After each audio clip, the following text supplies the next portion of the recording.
Hello dear students, ये video मैं बना रहा हूँ स्पेशली फॉर गेट 2023 एस्पिरेंट्स जो कि इंजीनियरिंग साइंसेस से गेट में अपीयर होंगे। सो बहुत सारे ऐसे स्टूडेंट्स हैं जो इस चीज़ की डिमांड कर रहे थे, जो थर्ड ईयर में हैं या कॉलेज गोइंग एस्पिरेंट्स हैं।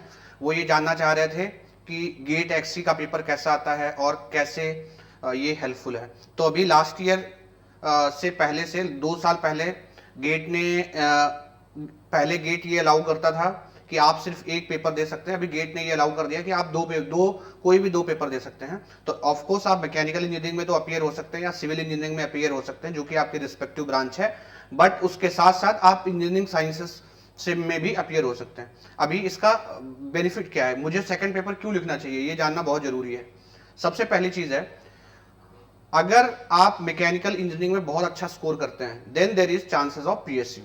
ठीक है, तो उसका कोई ऑल्टरनेटिव नहीं है, आपको मैकेनिकल इंजीनियरिंग से ही गेट लिखना पड़ेगा और बहुत अच्छा नंबर लाना पड़ेगा, तब आपका पीएसयू में होगा। सेकंड ऑप्शन क्या आता है कि अगर आपको पीएसयू नहीं मिलता है then you go for MTech और you go for courses from NITIE Mumbai. उस केस में एक्सी भी इक्वली इंपॉर्टेंट है। अगर आपको एमटेक करना है तो आपको वो सारी ब्रांचें जो एमए से मिलती हैं, लगभग सारी ब्रांचें आपको यहाँ पे एक्सी से भी मिल जाती हैं। तो फिर क्वेश्चन उठता है, फायदा क्या है? फायदा ये है कि इसका सिलेबस एमई के सिलेबस से कम है, राइट। सो स्पेशली जो जिन एस्पिरेंट्स के पास समय कम है, ठीक है, समय कम वाले एस्पिरेंट्स कौन से, जैसे जो सेकंड ईयर थर्ड ईयर में अभी जिन्होंने प्रिपरेशन की शुरुआत किया है, या जो ऐसे एस्पिरेंट्स हैं जो आपका जॉब कर रहे हैं, या किसी भी वजह से आपके पास अगर टाइम की कमी है, तो आप इस पेपर पे फोकस जरूर करें। इसका एक ड्रॉबैक ये है कि इसके थ्रू आपको पीएसयू नहीं मिलेगा, लेकिन इसका बेनिफिट ये है कि इसके थ्रू आपको एमटेक आईआईटीज में आसानी से मिल जाएगा when compare to GATE ME, right. तो स्टार्ट करते हैं कि इसका प्रोसेस क्या है। देखिए, सबसे पहले ये मैं अभी क्योंकि 2023 का अभी नोटिफिकेशन नहीं है, so I am discussing with respect to 2022, ठीक है। Moreover it will be same. तो देखो, पूरा पेपर 100 नंबर का होता है गेट का, ठीक है ना। So each GATE 2022 paper is for total of 100 marks, ठीक है ना। 100 मार्क्स का है, ठीक है, पूरा, जैसे कि एमए भी 100 मार्क्स का होता है। देन जो आप का जर्नल एप्टीट्यूड है, इट इज कॉमन, ठीक है, मतलब सारे कोई भी आप इसमें इंजीनियरिंग साइंस पेपर में आप कोई भी सेक्शन पिक कर लो, आपको जर्नल एप्टीट्यूड 15 मार्क्स का कॉमन है। तो 100 में से 15 नंबर जर्नल एप्टीट्यूड हो गया। फिर आते हो आप टेक्निकल पर, ठीक है, ये आपका एक्सी पेपर सेक्शन है, ठीक है। इसमें क्या करना है आपको, 15 नंबर का जनरल एप्टीट्यूड हो गया। Then engineering mathematics which is compulsory for 15 marks, ठीक है।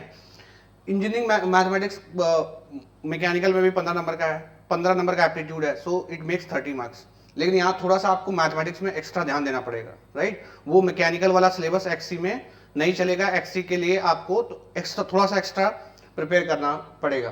सो अगर आप अन अकेडमी पे प्रिपेयर कर रहे हैं तो Uma sir dedicatedly engineering mathematics का एक्सी के लिए ही कोर्स चलाते हैं, जिसमें एमई से थोड़ा एड ऑन होता है। तो आप एक्सी का कोर्स कर रहे हो मैथमेटिक्स का, तो आपका ऑलरेडी आप समझ सकते हो कि आपका एमई तो कवर्ड ही होगा, प्लस आपको कुछ एक्स्ट्रा करना पड़ेगा, ठीक है। देन ये सारे ऑप्शंस हैं आपके पास, fluid mechanics, material science, solid mechanics, thermodynamics, polymer science and engineering, food technology, atmospheric and oceanic sciences, है ना। एनी 2 ऑप्शनल सेक्शन, ठीक है ना। इसमें से आपको कोई 2 पिक करना है, ठीक, यही इसमें इसका बेनिफिट है। एनी 2 ऑप्शनल सेक्शन, ठीक है, 2 optional section each will carry 35 marks. तो आप इसमें से कोई भी 2 पिक कर लो। आप फ्लूइड मैकेनिक्स, थर्मोडायनेमिक्स पिक कर सकते हो, आप फ्लूइड मैकेनिक्स और स्ट्रेंथ ऑफ मटेरियल पिक कर सकते हो, इसमें अभी और भी होगा आई थिंक, हाँ, सॉलिड मैकेनिक्स पिक कर सकते हो। आप इसमें एफएम, थर्मोडायनेमिक्स भी इसमें है, तो आप एफएम और थर्मोडायनेमिक्स को पिक कर सकते हो, ठीक है। ये सारे कॉम्बिनेशन आप पिक कर सकते हो, मटेरियल साइंस ले सकते हो। बट इसमें जो सबसे प्रेफर्ड कॉम्बिनेशन है, जहां में सबसे ज्यादा स्टूडेंट अपीयर होते हैं, वो है fluid mechanics, solid mechanics and thermodynamics, ठीक। इसमें से आप कोई भी 2 सब्जेक्ट पिक कर लो, तो 35 नंबर एक सब्जेक्ट का, तो 2 सब्जेक्ट आपने पिक किए तो 70 नंबर ये हो गया। 15 नंबर का मैथमेटिक्स है और 15 नंबर का एप्टीट्यूड है, 100 हो गया, ठीक है। अभी अब आप देख लो, आपको कोई 2 सब्जेक्ट इसमें से प्रिपेयर करना है, ठीक है। आप थर्मो फ्लूइड पिक कर लो, या आप फ्लूइड सॉलिड मैकेनिक्स पिक कर लो, कोई भी 2 पिक कर लो, तो आपका देखो सिलेबस बहुत कट डाउन, छोटा हो जाता है। एप्टीट्यूड आप मैकेनिकल इंजीनियरिंग में भी करोगे, ठीक है, वही सेम यहाँ करना है। मैथमेटिक्स यहाँ थोड़ा एक्स्ट्रा करना है, मतलब आप समझ लो आपको 10 to 15 डेज का एक्स्ट्रा प्रिपरेशन चाहिए होगा मैथमेटिक्स के लिए। एंड देन आपको इसमें से 2 पिक करना है, fluid mechanics, solid mechanics and thermodynamics में से, ये भी आप मैकेनिकल में पढ़ते हो। लेकिन यहाँ पे थोड़ा सा डेविएशन है, थोड़ा सा डेविएशन, वो मैं डिस्कस करने वाला हूँ। सिलेबस में थोड़ा सा डेविएशन है, thermodynamics syllabus, fluid mechanics syllabus. अब मैं सिलेबस पे जाता हूँ कि सिलेबस में कहाँ पे डिफरेंस है। So let me click on this. Okay, तो ये जो पीडीएफ है, अगर आप इस वीडियो के लिंक में चेक करोगे तो ये आपको पीडीएफ का लिंक मिल जाएगा, आप इसको देख सकते हो, ठीक है ना। तो देखो ये इंजीनियरिंग मैथमेटिक्स है, तो ये मैथमेटिक्स का सिलेबस है, तो आप उमा सर के कोर्सेस रेफर कर सकते हो, उसमें आपको ये पूरा जो कोर्स है पूरा डिटेल में मिल जाएगा। जिसमें आप देखो कुछ कुछ चीजें जो हैं वो एक्स्ट्रा हैं, ठीक है। तो ऑलमोस्ट अगर आप इस सिलेबस को एनालाइज करोगे, मैथमेटिक्स का सिलेबस को, ये सिलेबस आपका मैकेनिकल का ही है, मोस्ट ऑफ द सिलेबस आपका मैकेनिकल का ही है, बट उसमें फर्क क्या है, थोड़ा सा क्वेश्चंस का लेवल ऊपर रहता है, ठीक है। तो आप इसके लिए, इस पहले जो कोर्सेस है, इसके लिए आप उमा सर को फॉलो कर सकते हैं। वो अनअकैडमी प्लस पर डेडिकेटली एक्सी का कोर्स रन करते हैं, एक्सी के लिए ही अलग से, ठीक है, आप उसको फॉलो कर सकते हो। सेकंड आता है फ्लूइड मैकेनिक्स सेक्शन, ठीक है। अब आप कंपेयर कर सकते हो कि मैकेनिकल वाले फ्लूइड मैकेनिक्स और इसमें क्या फर्क है, आपको 5 से 10% का फर्क मिलेगा, ठीक है ना। वो हम लोग डिस्कस करेंगे। देखो पहला है फ्लो एंड फ्लूइड प्रॉपर्टीज, ठीक है, डेंसिटी, विस्कोसिटी, सरफेस टेंशन, आप इसमें देखोगे ज्यादातर चीजें सारा कवर्ड है, ठीक है। काइनेमेटिक्स ऑफ फ्लूइड मोशन, तो ये सारी चीजें, Eulerian Lagrangian description of fluid, concept of local convective and material derivative, ठीक है, stream line, streak line, path line, ये सारा है। अब देखो ये चीज मैकेनिकल में नहीं है नस। Reynold transport theorem for conservation of mass, linear and angular momentum, हम लोग आरटीटी नहीं पढ़ते हैं मैकेनिकल में, यूजली हमें यूज नहीं पड़ता, तो ये RTT is extra in the axis syllabus, ठीक है, ये एक्सिस सिलेबस में एक्स्ट्रा, ठीक है। तो आप रेनॉल्ड ट्रांसपोर्ट थ्योरम पढ़ लो, वैसे मैं इसको अलग इसको पढ़ाऊंगा, ठीक है। मैं अपने जो भी कोर्स ये है फ्लूइड मैकेनिक्स, थर्मोडायनेमिक्स और जो स्ट्रेंथ ऑफ मटेरियल के कोर्सेज इंजीनियरिंग मैकेनिक्स के लिए रिक्वायरमेंट है, वो उन कोर्सेज का लिंक भी आपको डिस्क्रिप्शन से इस वीडियो के डिस्क्रिप्शन में मिल जाएगा, तो आप वहां से क्लिक करके चेक कर सकते हैं। Remember those courses are on Unacademy plus. Then differential analysis, ठीक है। अब देखो यहाँ पे नेवियर स्टोक्स इक्वेशन पे थोड़ा सा ज्यादा पूछता है, जो कि हमारा एमई में कम पूछता है, नेवियर स्टोक्स इक्वेशन, ठीक है, ये नेवियर स्टोक्स इक्वेशन, ठीक है। Couette flow, Poiseuille flow, thin film flow, ये थोड़ा सा मैकेनिकल में कम पूछता है, लेकिन मैंने ये क्लासेस में वगैरह में करा रखा है, तो ये कुछ ज्यादा फर्क नहीं है। डायमेंशनल एनालिसिस वही है, ठीक है, इंटरनल फ्लो वही है, ये बर्नौली इक्वेशन है ना। अब देखो इसमें एक चीज जो एक्स्ट्रा आता है वो है आपका ये uniform flow, source, sink, vortex and their superposition of flow past simple geometries. तो आप अगर मेरा फ्लूइड मैकेनिक्स का कोर्स देखोगे, बहुत बार सर पूछते भी हैं बच्चे कि सर आप source flow, sink flow, doublet ये सब क्यों पढ़ा रहे हो, तो मैकेनिकल में आता नहीं। वो इसीलिए कवर कराया जाता है कि अगर आप एक्सी दे रहे हो तो आपको उसमें बेनिफिट मिलेगा, राइट। सो ये आपका क्या नाम है, ये थोड़ा सा एक्स्ट्रा है जो मैकेनिकल में उतना वेटेज नहीं रहता है, ठीक है। एक्सटर्नल फ्लो पे आ जाओ, ये भी लगभग ये सारा चीजें कवर्ड है। तो अगर आप इसमें देखोगे ना मैकेनिकल में, तो आपका छोटा छोटा चीजों में फर्क है।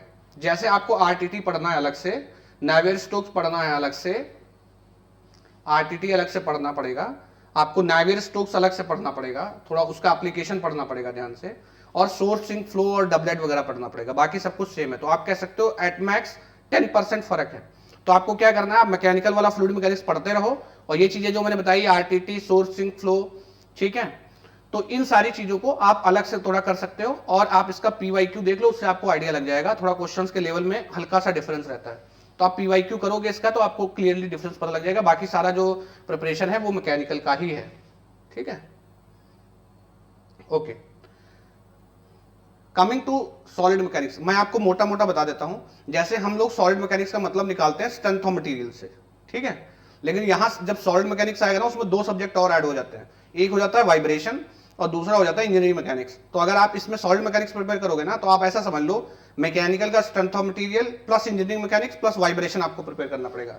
देखो ये पहले दिया mechanics of rigid body, mechanics of rigid body मतलब इंजीनियरिंग मैकेनिक्स, ठीक है। Equivalent force system, free body diagram, equilibrium equations, analysis, truss, friction, principle of minimum potential energy, particle kinematics, dynamics, dynamics of rigid body under planar motion, law of conservation of energy, law of conservation of momentum, ठीक है। ये आपका mechanics का part हो गया। Mechanics of deformable body है ना, ये पूरा आपका कुछ नहीं है, ये पूरा आपका है स्ट्रेंथ ऑफ मटेरियल्स, ठीक है। देन थर्ड पार्ट आता है आपका vibration, free vibration of undamped single degree of freedom system, ठीक है ना। तो आपको वाइब्रेशन जो आप मैकेनिकल में पढ़ते हो वो देखना पड़ेगा। तो अगर मैकेनिकल का vibration plus strength of material plus engineering mechanics आप तैयार कर लोगे तो इसका आप स्ट्रेंथ ऑफ मटेरियल में अपीयर होने लायक हो जाओगे। Third comes thermodynamics. और देखो थर्मोडायनेमिक्स में भी ज्यादातर चीजें वही हैं, बेसिक कॉन्सेप्ट सारा ये चीजें आप कवर करते हैं। फर्स्ट लॉ भी कवर्ड है, सेकंड लॉ भी कवर्ड है, ठीक है। प्रॉपर्टीज ऑफ प्योर सब्सटेंस में थोड़ा सा यहाँ पे आप देखोगे तो फर्क आता है। Van der Waals equation, law of corresponding state, compressibility factor, generalize compressibility chart, ये सारी चीजें मैंने करा रखा है। ये मैकेनिकल में थोड़ा कम पूछता है बट इसमें यहाँ पे अच्छा वेटेज है, ठीक है। थर्मोडायनेमिक रिलेशंस, ठीक है। अब जो चीज आपको यहाँ एक्स्ट्रा पढ़ना पड़ेगा दैट इज थर्मोडायनेमिक साइकिल्स, ठीक है। अब ये थर्मोडायनेमिक साइकिल हम वहां पे अलग अलग जगह पढ़ते हैं। तो यहाँ थर्मोडायनेमिक साइकिल में क्या है, Carnot vapour cycle, ideal Rankine cycle, Rankine reheat cycle, air standard cycle, auto cycle, air standard diesel cycle, air standard Brayton cycle, vapour compression, refrigeration cycle. अब ये आप देखो ये थर्मोडायनेमिक साइकिल जो है ये आपका एक एक्स्ट्रा टॉपिक है, ठीक है ना।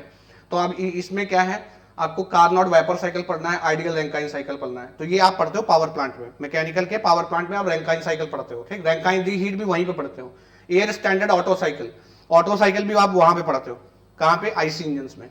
एयर स्टैंडर्ड डीजल साइकिल वो भी आईसी इंजन में। एयर स्टैंडर्ड ब्रेटन साइकिल ये भी आप सोच पावर प्लांट में, ठीक है। Vapour compression refrigeration cycle, VCRS cycle ये आप पढ़ते हो आरएसी में। तो छोटा छोटा पार्ट है।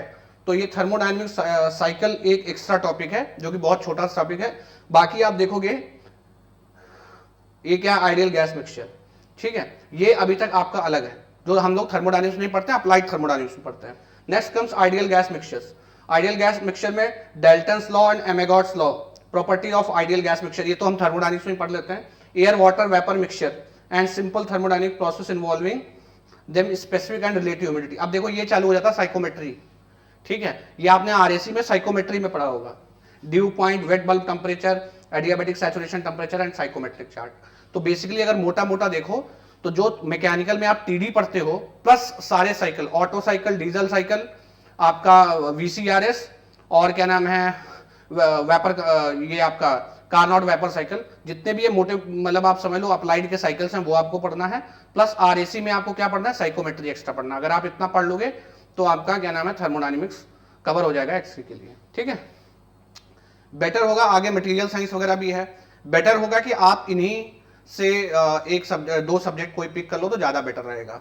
तो जो भी रेगुलर स्टूडेंट है उन्होंने वो ये देख रहे होंगे कि ये सारी चीजें भी मैं साथ साथ में कवर करते जा रहा हूं, ठीक है ना।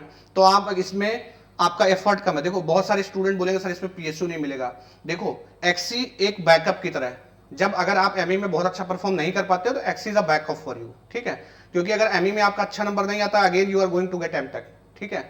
आपको पीएसयू तो मिलने वाला नहीं है। तो इसमें एक पीएसयू वाला ऑप्शन छोड़कर बाकी सारे ऑप्शन जो एमई में अवेलेबल है वो लगभग इसमें सारे अवेलेबल है, ठीक है। और इसका सिलेबस आप देखोगे बहुत कम है when compare to mechanical engineering का सिलेबस। तो जितने भी second year third year aspirants हैं, ठीक है, या जिनके पास समय की कमी है या जो डेडिकेटली एमटेक के लिए ही जाना चाहते हैं, मैं उनको ये रिकमेंड करूंगा कि आप इंजीनियरिंग साइंसेस पे स्पेशली ध्यान दें। आप एमई तो प्रिपेयर करें, साथ में इसका सिलेबस ले लें क्योंकि कॉमन चीजें हैं।